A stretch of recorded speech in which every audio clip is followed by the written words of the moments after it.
C'est très symbolique parce qu'il y a quelques jours seulement, c'était le 25 novembre, le zooparc de Beauval renvoyait justement à Chengdu Yangtze et Roanne, le couple de pandas géants qui est arrivé en 2012 sur le sol français. Et la vache de Chengdu, c'est aussi Wu-Wei Yuanmang, le premier panda qui est né sur le sol français et qui a été rapatrié à Chengdu en juillet 2023.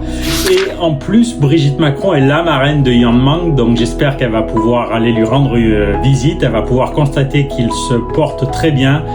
Et puis l'occasion de cette visite présidentielle, j'espère que ce sera aussi l'opportunité de rediscuter du projet de conservation des pandas entre Beauval et la Chine. On espère qu'il va continuer à y avoir beaucoup de pandas géants et c'est des très beaux animaux, donc c'est une force que la Chine a d'avoir des pandas géants dans son pays.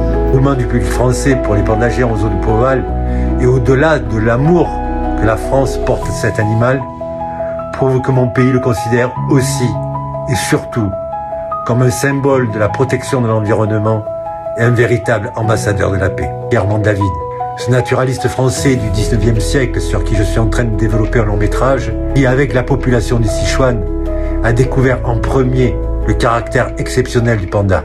Nouvelle visite du président Emmanuel Macron en Chine prouve toute l'affection qu'il porte à ce pays.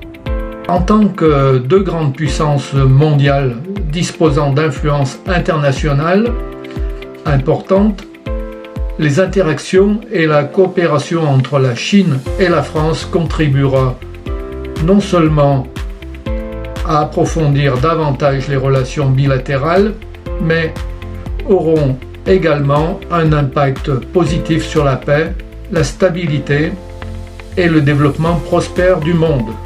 J'espère que ça va bien se passer. Donc voilà, je souhaite un beau succès et une belle visite aux époux Macron à Chengdu. Zhongfa Yu Yi Wang Shui.